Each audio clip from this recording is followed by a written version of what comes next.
continuation of disruption to Iraq underscores how readily observers in the West underestimate factionalism in its various dimensions as a force in the Middle East. The mistake can have dire consequences. After coalition forces deposed Iraqi President Saddam Hussein in 2003, for example, the U.S. government assumed blossoming democracy would mollify Shia bitterness over long-standing oppression by a Sunni dictator and unite the nation. Disastrously, events disproved the assumption. More recently, the U.S. government seems not to have anticipated a crackdown against Sunnis by the government of Shia Prime Minister Nouri al-Maliki following the departure of American military forces. Potent as it is as a shaper of events in Iraq and all of Islam, Shia-Sunni rivalry is hardly the only form of Middle Eastern factionalism. Both major Muslim sects have religious subdivisions, some of them contentious. Ethnicity, Arabic, Kurdish, Persian, complicates religious divisions, and jihadism slashes jaggedly across all categories, often with internal conflicts of its own.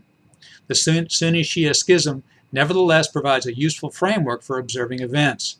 It helps, for example, to explain how much more difficulty Sunni militants of the Islamic State of Iraq and Syria, ISIS, had moving into predominantly Shia areas around Baghdad than they earlier encountered in more Sunni areas to the north. And it should temper whatever enthusiasm may exist for American military support of the Maliki government, which would alarm Sunni allies of the U.S. around the Persian Gulf.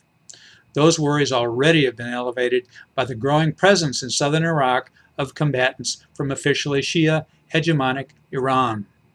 The most encouraging recent news from Iraq has been of calls from both inside and outside the country for the ouster of Maliki, who has proven incapable of governing with requisite pluralism. Even more encouraging would be a sign that some unifying sense of national purpose had begun to transcend factional strife. But that might be a quaintly Western hope. Especially in a region with country borders drawn in secret by outsiders, nationalism takes work. I'm Bob Tippie, editor of Oil and Gas Journal, and that's the editor's perspective that appeared first in text at www.ogj.com on June 20th, 2014.